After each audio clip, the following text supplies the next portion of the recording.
नमस्कार. मी नाटकवाल्याची लेक म्हणजेच आर्या शेटे आणि मी तुमच्या सगळ्यांचं माझ्या नाटकाच्या सिरीजवरती म्हणजे नाट्यदुर्गा या सिरीजवरती स्वागत करते. तर ही सिरीज स्पॉन्सर्ड केलेली आहे अमेय ज्वेलर्स आणि छाया उपहारगृह यांनी. त्याच्याबरोबरच आपले कॉस्ट्युम डिझायनर आहेत श्री फॉर स्त्री म्हणजेच तेजश्रीताई. तर मंडळी, आज आपण भेटणार आहोत टीव्ही वरती बातम्या देणाऱ्या, त्याच्याबरोबर रत्नागिरी आकाशवाणी केंद्राच्या निवेदिका आणि ज्यांनी 30 वर्ष या रंगभूमीची अविरत सेवा केली अशा पूर्वाताई खालगावकर यांना. तर चला तर मग आपण जाऊया त्यांच्या घरी आणि त्यांच्यासोबत थोड्याशा गप्पा मारूया. पूर्वा मावशी, मावशी. हा, कोण आहे? आर्या. अरे आर्या, ये ना, ये ये ये. बैस. कशी आहेस? एकदम मस्त. तर मंडळीनो, आता आपण आलोय पूर्वा खालगावकरांकडे. तर त्यांची ओळख आपण पहिले त्यांच्याकडूनच ऐकूया. नमस्कार, मी पूर्वा खालगावकर म्हणजे पूर्वाश्रमीची छाया दामले. आर्या, सर्वप्रथम तुझं आधी अभिनंदन. थँक्यू. की ही नवीन कन्सेप्ट घेऊन तू व्हिडिओ बनवतेस. तर मंडळी, मी छाया दामले पूर्वीची आणि आताची पूर्वा खालगावकर. मी गेले 30 वर्ष रंगभूमीवर काम करते. रंगभूमीशी माझी अजूनही नाळ तितकीच जोडलेली आहे. शिवाय मी आकाशवाणी रत्नागिरी केंद्रावरती निवेदिका म्हणून काम करते आणि रत्नागिरीतलं जे लोकल केबल नेटवर्क आहे RK केबल, त्याच्यावरती बातम्या देते. बरं, आपण पुढचे प्रश्न सुरू करूया का? थांब ना, असं करूया का? काय? माझ्या घराच्या पाठीमागे ना एक सुंदर निसर्गरम्य असं ठिकाण आहे, तिथे जाऊया का आपण?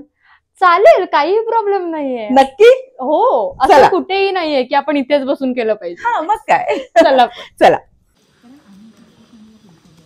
तर मावशी, तुझ्या नाट्य प्रवासाची सुरुवात कशी झाली? माझ्या नाट्य प्रवासाची सुरुवात अशी झाली, हे सांगण्यापूर्वी तुला हे ठिकाण कसं वाटलं?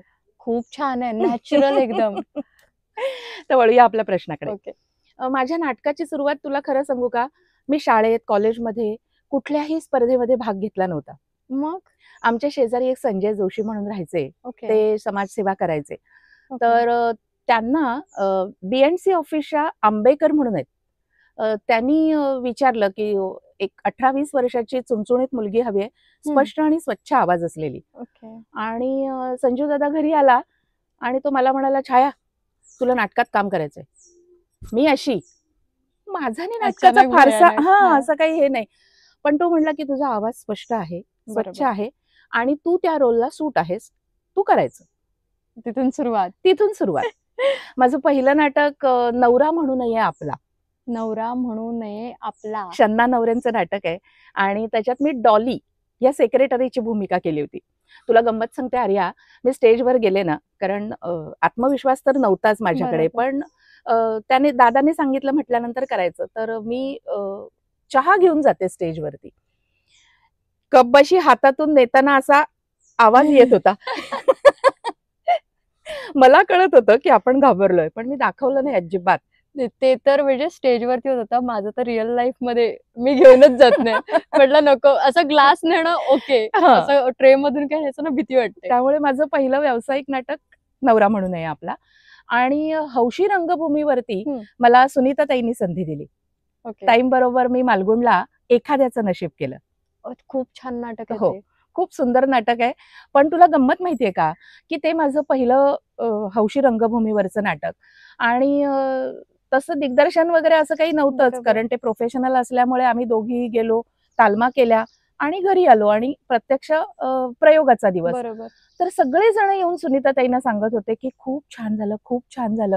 आणि मी आपली बघत होते की मला कोणीतरी सांगतंय का छान झालं म्हणून, कारण आपल्याला अशी एक हे असते ना आतून की कोणीतरी सांगावं आपल्याला म्हणून. पण मला आज कळतंय की तुम्ही रंगभूमीवरती खूप दिवस काम केल्यानंतर तुमच्याकडे अनुभव गाठीशी आला की तुम्हाला अशी वाटच बघावी लागत नाही की कोणी सांगतंय का म्हणून. आपल्याला सुद्धा कळतं की आज माझं काम छान झालंय.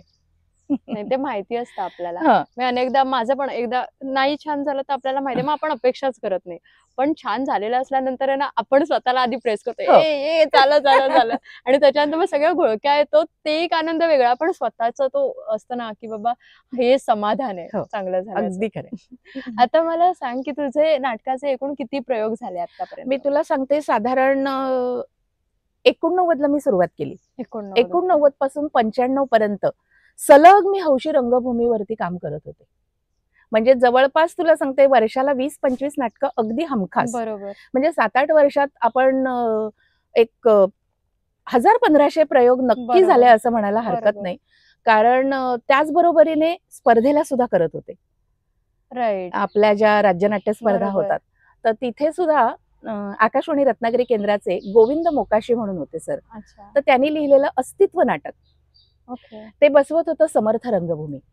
ओके. श्रीकांत काका हां. वगैरे. आणि श्रीकांत काकांच्या पण आधी अविनाश फणसेकर म्हणून सर होते. हो, माहिती प्राध्यापक आहे. अविनाश हो. फणसेकर. तर त्यांच्यामुळे किंवा असं आपण म्हणू की त्यांनी पहिल्यांदा मला रंगभूमीवर चालायचं कसं हे शिकवलं. बापरे! की रंगभूमीवरती आपण वळत असताना, बरोबर. आपण उठत असताना, बरोबर. आपण लूक देत असताना कसं कसं करायचं हे सगळं मला अविनाश फणसेकर सरांनी नाही, शिकवलं. इव्हन आता जेव्हा तू बोलतेस ना, तेव्हा पण माझ्या समोर ते शब्द असे तरंगतायत. आणि प्रत्येक शब्दासोबत एक ते आहे ना हावभाव. मी आता हे बोलताना मी ट्राय करेन हे जाऊन घरी. अगं हा खूप चांगला व्यायाम आहे माहितीये का तुला? हां. की वर्तमानपत्र मोठ्याने वाचणं, हो. की आपले शब्द आपल्याला कळतात. किंवा आरशासमोर बोलणं, हां, की आपण काय आरशासमोर बोलणं करतोय. म्हणजे आपल्याला आपली एक्सप्रेशन्स कळतात. हो. आणि तुला दुसरं एक सांगू का, की असं म्हणतात की रंगभूमीवरती काम करताना 125% द्यायचं असतं. बरोबर. म्हणजे ते 100% लोकांपर्यंत पोहोचतं. नाही ते तर आहेच. ओके. आता मला सांग हां. तुझं सगळ्यात आवडतं नाटक कोणतं तू केलेलं? मी केलेलं हां. माझं सगळ्यात आवडतं नाटक म्हणशील तर संगीत स्वयंवर. संगीत स्वयंवर संगीत नाटक आहे. म्हणजे मला तर त्यातलं संगीत नाटकातलं काहीच नॉलेज नाहीये. अगं मलाही असंच वाटायचं. कारण आपण प्रोजवाले, आपण हो. काय गाणारे नाहीत. हो. म्हणजे त्या नाटकात सुद्धा मी गात नव्हतेच. अच्छा. पण मी हिरोईनची आई होते. ओके. आणि तिथे होते मी राणी. आताही त्यामुळे आहेस. होते त्यामुळे म्हणायचं काय गरज? आणि तुला सांगू का, की राधाकृष्ण कला मंचातर्फे संगीत स्वयंवर हे नाटक हां. झालं. आणि त्या नाटकाचे 12 प्रयोग झाले वेगवेगळ्या शहरांमध्ये. त्यामुळे त्या नाटकाची प्रवासाची जी काही मजा होती ना, बरोबर. ती विसरताच येणं शक्य नाही. नाही, त्यामुळे ते मी साहजिक आहे. केलेलं स्वयंवर आणि मला कायम इन्स्पिरेशन देणारं किंवा कायम करत राहावं असं वाटणारं वि.वा. शिरवाडकरांचं ययाती आणि देवयानी हे नाटक. ते एक सुंदर आहे. म्हणजे म्हणजे देवयानी हा माझा ड्रीम रोल आहे म्हटलंच तरी चालेल. प्रत्येकाचा एक परत फुलराणी एक ड्रीम रोल असतो किंवा अजून 2-3 रोल्स आहेत. कुसुम मनोरलेले वगैरे त्यातली सुद्धा. त्याच्यातले. हां, म्हणजे चॅलेंजिंग रोल हो. आपल्याला करायला आवडतात. ओके. देन तुझे नाटकातले गुरु कोण? मी म्हटलं असं मी पहिलं हां. BNC right. ऑफिसमध्ये केलं त्याच्यामुळे तिथे आंबेकर सर म्हणून होते. बरोबर. तर ते त्यांनी मला शिकवलं की नाटक म्हणजे बरोबर. काय. आणि ज्यावेळेला मी स्पर्धेला गेले त्यावेळेला प्राध्यापक अविनाश फणसेकर सरांनी मला शिकवलं. त्याच्यामुळे त्या दोघांनाही मी कधीच विसरू शकत नाही. बरोबर. नंतर अनेक दिग्दर्शक आले बरोबर. आणि त्यांच्याबरोबर मी काम केलं. पण त्या दोघांना मी कधीच नाही विसरणार. ओके. आणि फॅमिलीचा सपोर्ट? फॅमिलीचा सपोर्ट म्हणजे मी 6 वर्षाची असताना माझे वडील गेले. अच्छा. त्यामुळे आम्ही 5 भावंड. 5 भावंडात मी लहान. त्यामुळे मी शेंडेफळ आणि आईची लाडकी. बरोबर. पण नाटक हा विषय संजू दादांनी सुरू केल्यामुळे आईचं ऑब्जेक्शन असायचा काहीच प्रश्न नव्हता. बरोबर. आणि आई माझी स्वतः गाणारी होती. तिला आवड होती वॉव! खूप. त्यामुळे कलेशी खूपच जवळून संबंध होता घरच्यांचा. तुला एक आठवण सांगते. माझे वडील आमच्या गावाला म्हणजे माझं गाव कोळंबे, पावस हो, कोळंबे. माहिती आहे. तर तिथे ना कार्तिकात उत्सव असतो तर 4 महिने आधी नाटक ठरवण्याचा कार्यक्रम असतो. हां. आषाढीला. अच्छा. आणि आषाढीला इथून रत्नागिरीतून आम्ही राजिवड्यात जायचो. राजिवड्यातून तरीनी पलीकडे आणि भाट्यातून मग फिनोलेक्स कंपनी हां, आहे ना बरोबर. तिथपर्यंत बसनी जायचो. आणि तिथून पुढे जवळपास 10-1 किलोमीटर आम्ही चालत जायचो. पण आप्पा आमचे नाटक ठरवण्याकरता जायचे आणि ते स्वतः स्त्री पार्ट सुद्धा करायचे, स्त्री पार्ट सुद्धा करायचे नाटकामध्ये. हो, त्यामुळे आमच्या घरात नाटक आहे. हे म्हणजे ठीक आहे, नाटक करतोय इथपर्यंत ठीक आहे, स्त्री पात्र. आणखीन एक तुला गंमत सांगते की माझ्या आईचा विश्वास एवढा होता की आता तुला माहितीये की आपण हौशी रंगभूमीवरती काम करत असताना रात्रीच्या तालमा असतात, कारण दिवसा सगळेच जण काही ना काही आपापल्या व्यवसायात असतात किंवा नोकरीसाठी बाहेर पडलेले असतात, तर रात्रीच्या तालमा असतात. आपण संध्याकाळच्या गाडीने जातो तिकडे, किंवा आता तुम्ही 2 व्हीलर घेऊन जात असाल तर तसं जायचं आणि सकाळी परत यायचं. तर माझ्या आईला समाजात असतात असे काही जण थोडेसे हे करणारे की काय हो, आज तुमची मुलगी कुठे गेली माहितीये का तुम्हाला? तर माझी आई ठामपणाने सांगायची. एवढं आहे तर तेव्हा तुमच्या वेळेला किती होतं? माझी आई ठामपणाने सांगायची की छायानी जिथे जाते म्हणून सांगितलंय ना तिथेच ती असणार. Wow, that's brilliant. त्यामुळे माझ्या आईचा खूप सपोर्ट होता, पाठिंबा होता आणि तिला ना सगळ्याचा असा खूप अभिमान असायचा की माझ्या मुलीने हे केलं, माझ्या मुलीने ते केलं. असं खूप छान आठवणी आहेत आईच्या माझ्या. आता आई नाहीये माझी, गेल्या वर्षी एप्रिलमध्ये गेली ती, पण असं वाटत नाही की आई गेली. कलेतून ते तिथेच जिथे होत्या पहिल्यापासून, एक देवाच्या समान. हो. सो काही म्हणजे असं आठवण जरी आली तरी कला जोपासली की ते मनाला छान वाटतं. ओके, आता मला सांगा की तेव्हाची म्हणजे जेव्हा तुम्ही सुरू केलं नाटक त्यावेळची नाट्यसृष्टी आणि आता आमच्या वेळची नाट्यसृष्टी ह्याच्यामधला बदल काय? तू असं विचारलंस की नाट्यसृष्टी मधला बदल आमच्या वेळची आणि आता तुझ्या वेळची. तर आमच्या वेळची असं मी म्हणणार नाही, कारण मी अजूनही करते काम. व्यावसायिकला थोडं कमी करते, पण हौशीला करते. आणि गेल्या वर्षी आपली रमेश भाटकर स्मृती राज्य नाट्यस्पर्धा झाली, त्याच्यामध्ये सुद्धा परीक्षक म्हणून मी काम केलं. पण मला खूप आनंद वाटला सगळ्या गावांमधून जाताना आणि पुन्हा एकदा ते सगळं आठवलं. माझ्याच 2 नाटकांना मी टेन्शन मध्ये म्हटलं बापरे, म्हणजे एवढं मावशी का मला माहिती होतं की आता म्हटलं एवढं फेअर जजिंग होणार. आणि मी म्हणजे ना मी लिटरली घरी बोलले, मम्मी हा ड्रेस आहे, मम्मी हा ड्रेस, मला हाच ड्रेस पाहिजे. म्हटलं मला भीतीच वाटते. म्हणजे काय नाही होत, ऍक्टिंग वर आहे सगळं.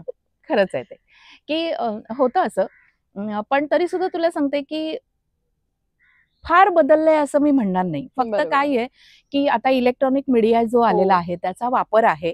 आणि थोडस ना आमच्या वेळेला कसं होतं की तुमच्या समोर माईक नसेल, लाईट नसतील, तरी सुद्धा शो मस्ट गो ऑन.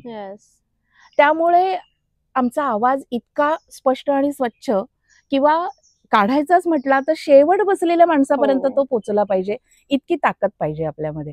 आणि त्याच्यामुळे तुमचे संवाद पाठ असतील तर चांगलंच आहे. पण समजा आपण 2च तालमांना जातो आणि नंतर 3ऱ्या प्रयोगाला जातो, किंवा आपण तालमांना जातो त्यावेळेला आपल्याकडे थोडासा वेळ असतो, पण प्रयोग कधी कधी लागोपाठ असतात. मोस्टली खूप वेळेला असं होतं. तर त्यावेळेला ना काही गोष्टी आपण सांभाळायच्या असतात असं मी सांगेन. आणि त्यावेळच्या नाटकाचं म्हणशील तर खरंच खूप दिवसभर दमून सगळेजण यायचे आणि जे नाटकात कलाकार असायचे तेच स्टेज बांधायचे. हे अजूनही खूपशा ठिकाणी. पण आता काय आहे, आता ना तुम्ही व्यावसायिक लोकांना बोलवू शकता. मंडळांकडे थोडस ते एक झालंय. पण पूर्वीच्या काळी असं बऱ्यापैकी होतं की जे कलाकार असायचे तेच लोक स्टेज बांधायचे, किंवा लाईट, म्युझिक आणि हे सगळ्या गोष्टी सांभाळायच्या. किंवा उत्सव असतात, त्या उत्सवांमध्ये ते मानकरी असतात. मग तिथले सगळे विषय पूर्ण होईपर्यंत तो माणूस नाटकासाठी वेळ देऊ शकायचा नाही. या सगळ्या गोष्टी होत्या. किंवा आज मी म्हटलं तसं तुम्ही 2 व्हीलरनी जाता, किंवा नाटकवाले आपल्याला न्यायला येऊ शकतात, त्यांच्याकडे गाड्या असतात. पण पूर्वीच्या काळी गाडी हा विषय तसा फार नव्हता. त्यामुळे आम्ही एसटीनी जायचो. पण मग त्याच्यामध्ये काय करायचं सांगते तुला, की एसटीनी जायचं असेल ना तर एक गाडी अंगावर ठेवायची, म्हणजे एक गाडी शेवटची जी आहे त्या गाडीने कधीच प्रवास करायचा नाही. कारण कमी लोक असतात म्हणण्यापेक्षा सुद्धा ती गाडी पोचायला उशीर होतो, ती गाडी बंद पडू शकते. किंवा खूप ठिकाणी असं व्हायचं ना की फाट्यावर उतरून आत चालत यायला लागायचं. एवढ्या रात्रीचं मग आपल्याला न्यायला माणूस आला नाही, किंवा तो उशिरा आला, किंवा तो चुकीचा आला, तर आपल्याकडे वेळ आणि असायला तेव्हा हवा. फोन वगैरे पण काहीच नाही, मोबाईल हा विषयच नव्हता, राईट. फक्त लँडलाईन होती. त्यामुळे आज आम्ही गेलो की उद्या सकाळी घरी येऊ त्यावेळेला घरच्यांचे. खरोखर नाही, ते किती कठीण होतं खूप असेल. कठीण होतं आणि मानधनही खूप कमी असायचं. ह्याच्यावरती नंतर बोलायचं मावशी. बर, हा माझा इंटरेस्टिंग क्वेश्चन असतो, कारण मग नंतर आता मध्ये थोडेसे असे कठीण थोडेसे असे प्रश्न होतात, मला इंटरेस्ट आला पाहिजे. ओके, सो आता मला सांग की तुझ्या पूर्ण प्रवासात तुला आलेल्या अडचणी आणि चांगल्याही गोष्टी. अडचणींना खरं सांगू का शोधाव्याच लागते. कारण माझ्या घरी पहिल्यापासून शिस्त होती आणि मी आता म्हटलं तसं तुला की शेवटच्या गाडीने जायचं, धावत पळत जायचं, गाडी चुकली की मग कोणाची तरी गाडी करून जायचं. बरोबर. असे कुठलेही प्रकार मी केले नाहीत.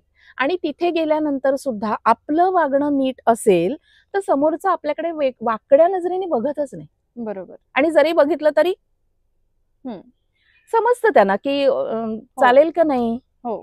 त्यामुळे मला ना खरंच नाट्य क्षेत्रात किंवा इतरही कुठेही बरोबर मला कधीच वाईट अनुभव आला नाही.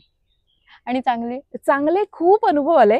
चांगल्या अनुभवात मी तुला अगदी एक दोन सांगते की आता तू जशी आहेस तशीच त्यावेळेला मीही 18, 20, 22 अशाच वर्षांची होते. आणि साहजिक आपण घरामध्ये जसं असतो, तर मी वाड्यामध्ये लहानाची मोठी झाले, तर वाड्यामध्ये अनेक घरं असायची आणि ते सगळे शेजारी आपले नातेवाईकच. त्याच्यामुळे ते सगळे दाई दादा असंच असायचं, तर त्यांच्याबरोबर खेळायचं असं एक हे असतं. तर एका ठिकाणी मी अंगवलीला ह्याला गेले होते तालमेला आणि तिथे अंगणात बॅडमिंटन खेळत होते. मला राहवलंच नाही. मी नाटकातली बाई बी नंतर मी गेले त्यांच्याबरोबर खेळायला. आणि हो हो हो आणखीन एक किस्सा सांगते की आडिवऱ्याच्या बाजूला बेंडगी म्हणून गाव आहे.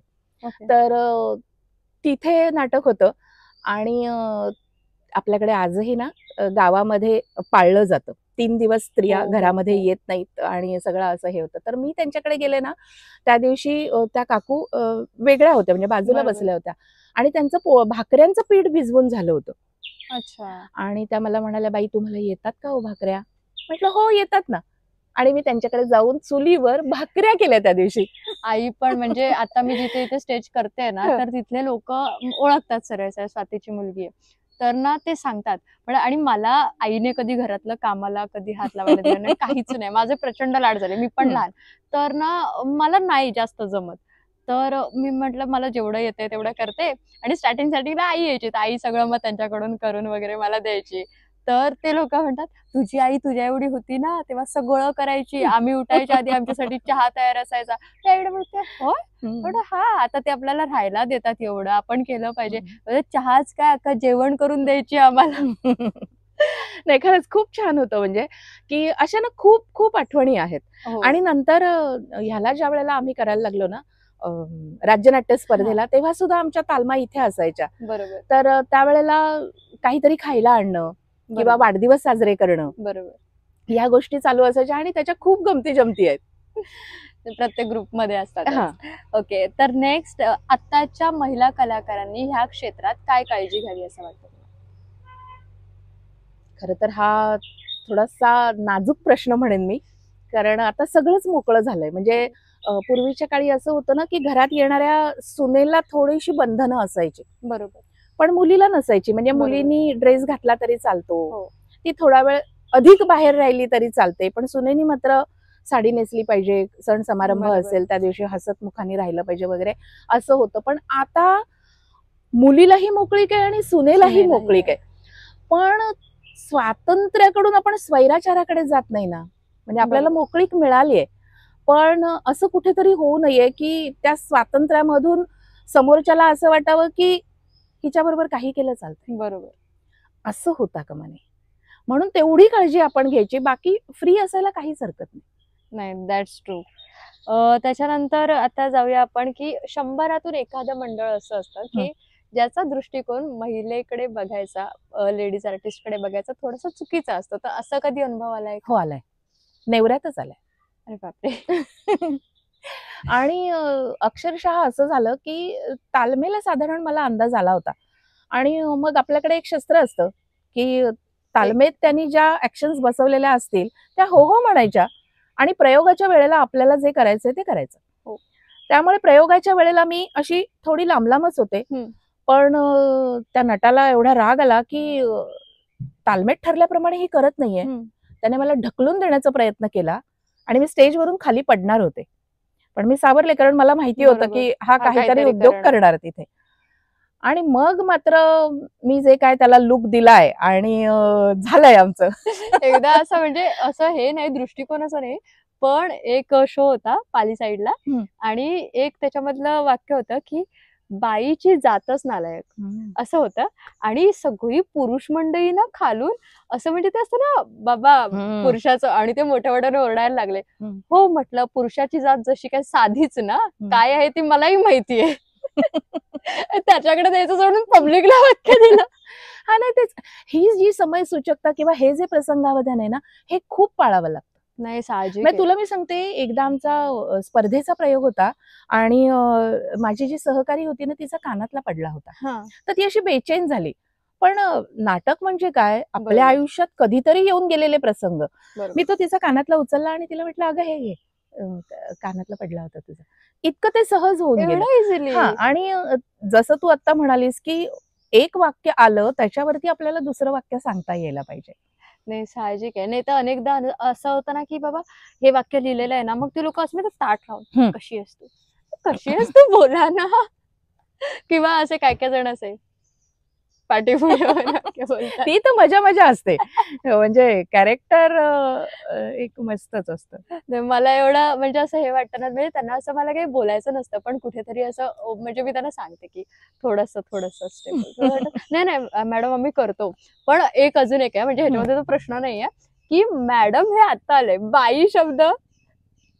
मला ना पहिल्यांदा जेव्हा एक बोलले होते बाई आल्यात, हे बाई आल्यात, म्हटलं कोण बाई तुम्ही? म्हटलं मी आर्या आहे. म्हटलं बाई एवढी मोठी नाही आहे, लहान आहे म्हटलं. म्हणजे तेव्हा माझं जस्ट 20 होतं.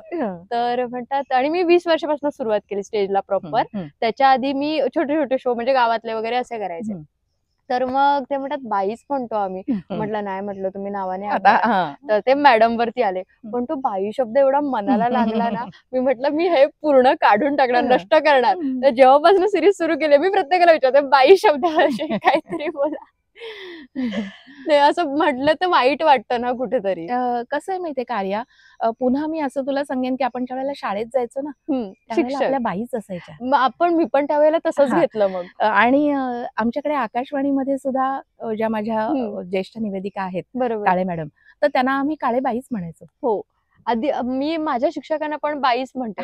पण ते जे तिथून येतं ना, तो उच्चार कसा करतोय, त्याच्या पाठीमागचं त्यांचं इंटेन्शन काय आहे हे खूप महत्वाचं आहे. खूप म्हणजे ते एक बोलायची पद्धत, हा बाई आल्या आहेत हे ते समजतं. म्हणजे मग कदाचित असं असेल, मी पहिल्यांदा ते ऐकलं आणि ते थोडस मला म्हणजे इन्सल्टिंग वाटलं, कारण ते तो लकप तशी होती असावी बोलायची म्हणूनच. बरोबर आहे. आता मावशी, तू मगाशी जो स्पॉइल करणार होतीस प्रश्न, मिळणारं मानधन, तर मला आत्ताचं मानधन नाहीच ऐकायचंय, कारण ते मला माहितीये. पण तुझ्या स्टार्टिंगचं मानधन काय होतं पहिलं?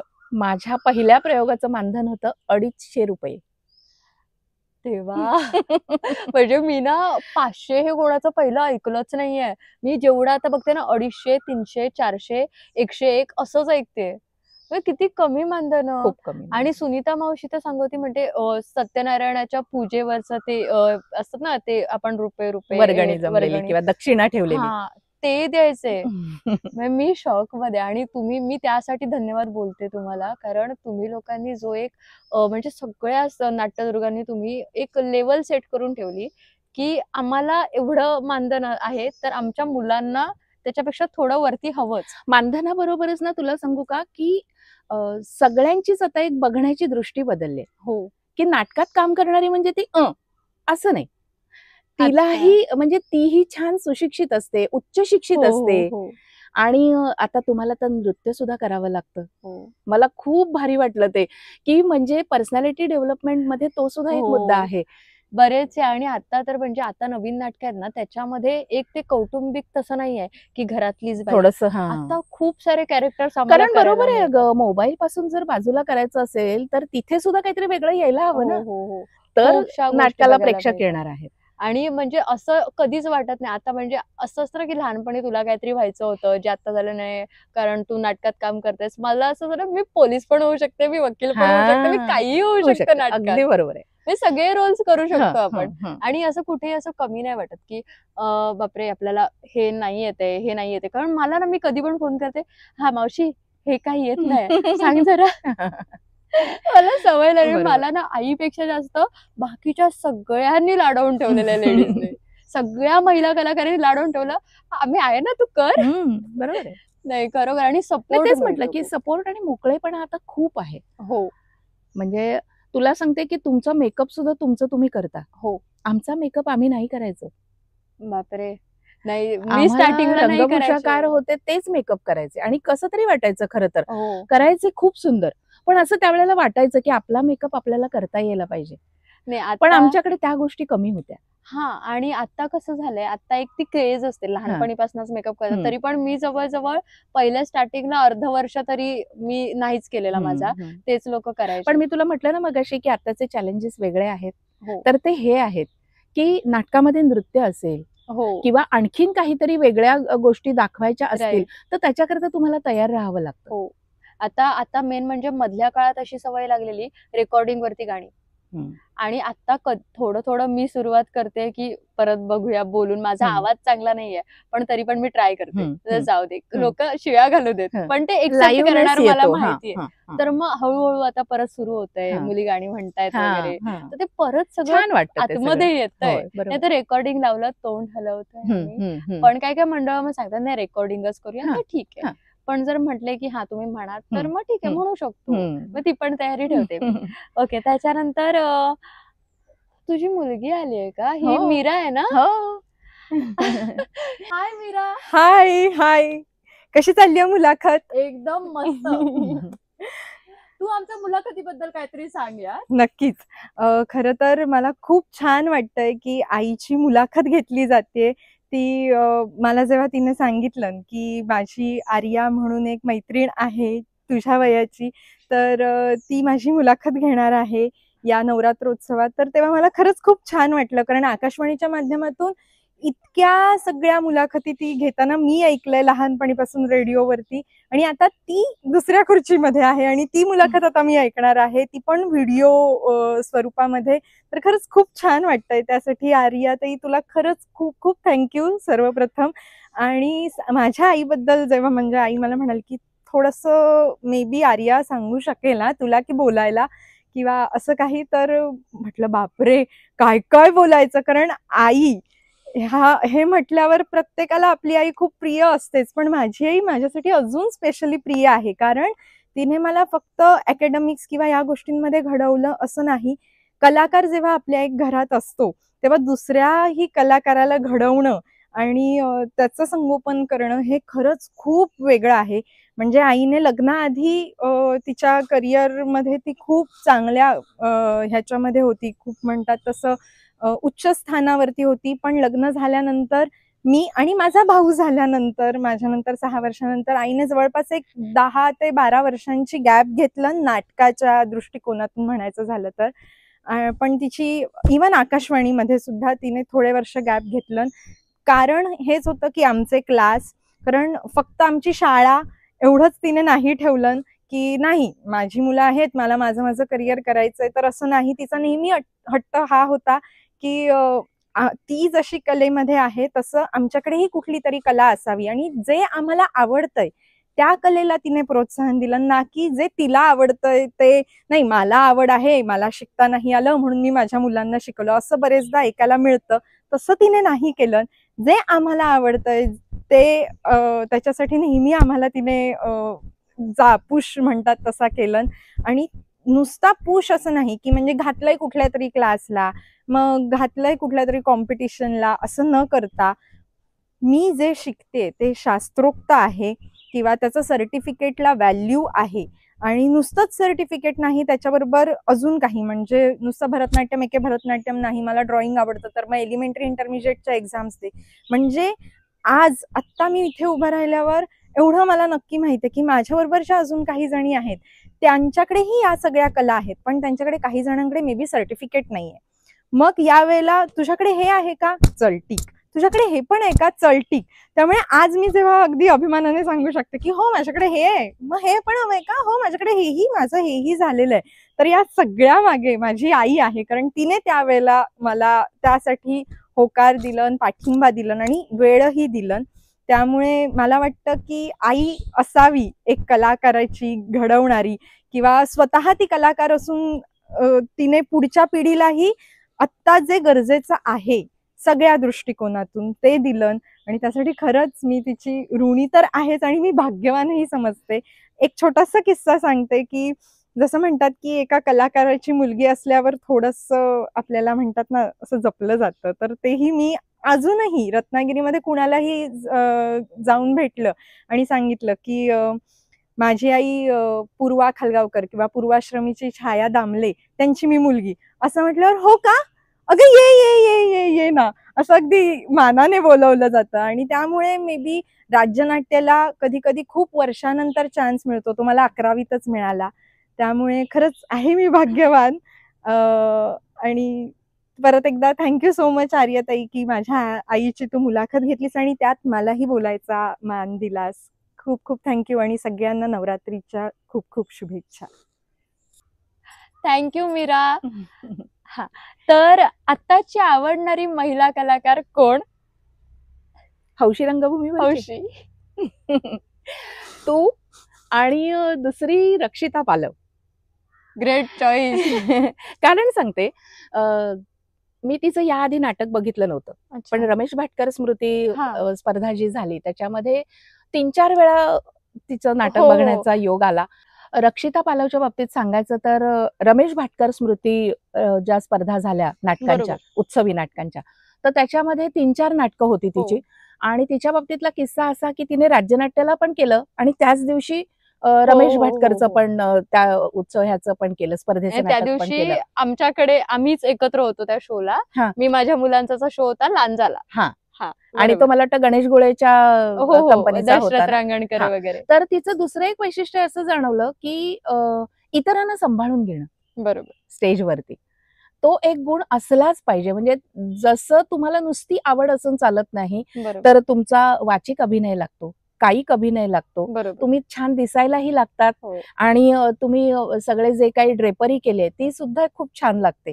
त्याचप्रमाणे आपण ज्यांच्या बरोबर काम करतोय, खरं तर आपण पेड आर्टिस्ट असतो, पण तरी सुद्धा आता आपण इथे सगळे एकत्र आहोत असं समजून सगळ्यांना घेऊन पुढे जायचं, हा जो तिच्यातला गुण आहे ना तो मला खूप आवडला. आणि माझ्यात तुझ्यातला गुण असा आवडला की तू बिनधास्त आहेस. थँक्यू. आणि समोरून जसं तू सांगितलंस तसं, आणि तो गुण मी बघितलाय म्हणजे तुझा स्टेजवरती, की जी संहिता आहे त्याला धरून सगळं चाललेलं असेल, पण समोरून जर काही त्याला कमेंट आली तर त्याच्यावरती तू लगेच सांगून टाकतेस. हो हो हो, कारण ते गरजेचं आहे. त्यामुळे तो बिनधास्तपणा मला आवडतो, की तो प्रत्येकाला जमतो असं नाही. बरोबर. नाही, कसं आहे, मी जर कदाचित नॉर्मल मुलगी असते, जसं मगाशी मीरा बोलली, एखादी जर आम्ही दोघी नॉर्मल मुली असतो तर कदाचित आमच्याकडे हे गुण नसते. पण आम्ही दोघी पण पडलो नाट्यवाल्या. आमच्या बाबांपेक्षा आई जास्त, त्याच्यामुळे आईचे गुण जास्त आलेले आहेत. आणि त्याचा संवाद असतो ना आईचा आणि मुलीचा, संवाद असतो. म्हणजे शाळेतून घरी आल्यानंतर सगळं शाळेतलं सांगायचं असतं, आणि ती सवय ना जर जपली तर असा खूप चांगला अनुभव येतो. पोटगुण असतात ते एक वेगळेच, आणि आई आपलं ऐकून घेते सगळं. हो, आणि ते जिथे बरोबर चुकतंय असं वाटतं तिथे सांगतेही, मारते सुद्धा. आईचं तर असं आहे ना, म्हणजे ती एकतर माझे शोज युट्यूबला वगैरे बघते. तिने माझं मे बी 2च शो पहिले नाटकाचे बघितलेत, ते पण रिंगण्याला होता पहिला आणि दुसरा रायपटणला. मी ते पहिला आणि दुसरा तो केला. तर त्याच्यानंतर तिने कधीच माझा शो नाही बघितलाय, पण 1-2 म्हणजे 10 मिनिटं 15 मिनिटासाठी बघितलं असेल. बाकी ती युट्यूबला बघते आणि ती ना लिस्ट अशी वही घेऊन बसणार, हे चुकलंय, हे चुकलंय, हे चुकलंय. एवढा कोलॅप्स होते ना मी की हा मग मी करते पर आता कर. पण एक लक्षात घे, त्याच्या पाठीमागे काय असतं तर आपल्या मुलाने परिपूर्ण असावं. हो हो हो, ही खूप मोठी अपेक्षा असते. आणि ती म्हणजे तिचं असं पण आहे, म्हणजे आता मला ह्या लिस्ट मध्ये जशी तुमची नाव आहे तसं तिचंही नाव आहे. हा, तर तुमच्या सगळ्यांची तिने मला, तुझं तर बापरे, दामले म्हणून कोणतरी होती, दामले म्हणून होती, मला माहिती नाही, ती शांती सुपर मार्केटचे ते त्यांचं घर होतं, मला माहिती नाही, ती हेच सांगे, तू शोध तू शोध. तिला पूर्वा खालगावकर माहिती नाही आणि मला दामले माहिती नाही. तर म्हटलं ओके शोधूया. आणि मला सांगितलं नाही, जोपर्यंत मी दिलेल्या लिस्ट मधली सगळ्यांचं होत नाही तोपर्यंत माझ्याकडे येऊ नकोस. म्हणतात त्यांना सगळ्यांना म्हणते तू उभं केलं पाहिजेस माझ्या समोर आधी. आणि हे संकल्पना मेन म्हणजे तिचीच आहे की सगळेजण समोर आले पाहिजेत. कारण म्हणतात तुम्हाला आताच्या पिढीला तेवढं हेच नाही, स्ट्रगलच मिळाला पण नाही करायला आणि माहितीही नाहीये. जो आम्ही केला तो नाहीये, वेगळ्या पद्धतीने आहे, पण खरंच हे सगळं ना ऐकण्यासारखं आहे. हो, की त्यातून आपल्याला समजतं. मी तर बोलीन ना, म्हणजे आता युट्यूब ह्या सिरीज मधून बाकी मुलांचा, नवीन मुलांचा बघतील की नाही मला नाही माहिती, किंवा बाकी कोणाचा किती फायदा होईल मला नाही माहिती, पण मी जे पर्सनली शिकते ना आता, ते म्हणेन मग मला ठीक आहे, मला हे चालतं, खूप मिळालं. ओके, त्याच्यानंतर आता जसं म्हणेन की आताच्या पिढीला काय संदेश देशील? मी मगाशी म्हटलं तसंच की तुम्हाला खूप स्वातंत्र्य आहे, पण त्या स्वातंत्र्याच्या मर्यादा ओळखा आणि घड्याळाला मित्र बनवा. बरोबर. आठवड्याचं, महिन्याचं प्लॅनिंग करा की या आठवड्यामध्ये ना माझ्या या गोष्टी झाल्या पाहिजेत.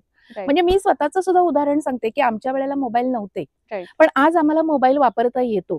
10 मिनिटं फक्त मेसेज बघते असं मी म्हणते, पण 10 मिनिटाचा अर्धा तास कधी होतो हे मला कळत नाही, पण मी अर्ध्या तासानंतर जागी होते की नाही आपला जास्त वेळ गेला. ते आजच्या पिढीकडे नाहीये. तर तुम्ही खरंच जर घड्याळाकडे लक्ष ठेवून केलं तर खूप म्हणजे खूप तुमच्यामध्ये एनर्जी आहे, करण्यासारखे ऍक्टिव्हिटी आहे किंवा वेगवेगळ्या संकल्पना आहेत तुमच्याकडे. मल्टीटास्किंग असतात आताची मुलं. म्हणजे मी आता बघते ना की आम्ही तिसरीत असताना आम्हाला तेवढं नॉलेज नव्हतं, पण आताच्या तिसरीतल्या मुलांना जेवढं नॉलेज आहे, प्रचंड नॉलेज ग्रॅब केलंय त्यांनी. 2000 नंतर जन्माला आलेली सगळी मुलं ही इलेक्ट्रॉनिक मीडिया सारखीच आहे, फास्ट एकदम. पण तरी पण आम्ही त्यातलं 2005 पर्यंतच जे आहे ना ते तरी पण थोडस गरीब आहेत, पण त्याच्या पुढचे आता स्मार्ट, ओव्हर स्मार्ट, खूप स्मार्ट. पण नेहमी असंच असतं अगं, आपल्या पुढच्या पिढीला ना आपण ओव्हर स्मार्ट समजत असतो, पण ते तसं नसतं म्हणणार. पण ते खूप शार्प आहे, तल्लक आहे बुद्धी त्यांची खूप. आणि म्हणजे आम्ही आता, मी जर त्यांना छोट्या मुलांकडनं शिकायला गेले ना, काय दीदी तुला एवढं येत नाही असं होतं. आम्हाला आठवतं जेव्हा मम्मीला मोबाईल शिकवते, काय मम्मी तुला एवढं येत नाही, तेच मला ऐकायला मिळालं. बरोबर. ओके, सो आम्ही तुझ्यासाठी एक गिफ्ट आणलंय. हा, मिनिट. तर मावशी, नाट्यदुर्गा ही संकल्पना जरी माझ्या मनात आली होती तरी त्याच्यामध्ये छाया उपहारगृहाचा खूप मोठा वाटा आहे, म्हणजे दादा वणजू, आणि ते इथे येऊ शकले नाहीत, पण त्यांनी तुझ्यासाठी हे मानचिन्ह पाठवलेलं आहे. अरे वा. आणि म्हणालेत की शुभेच्छा देऊन ये. नक्की नक्की. आणि त्याच्याबरोबरच अमेय ज्वेलर्स, अमेय ज्वेलर्स शुद्ध सोन्याचा आनंद, जसा तुम्ही नाट्याचा आनंद गावागावांमध्ये पसरवला तसा छोटासा आनंद तुमच्यासाठी पाठवलेला आहे. धन्यवाद. छान वाटलं आर्या तुझ्याशी बोलून, आणि मला ही कन्सेप्ट खूप आवडली.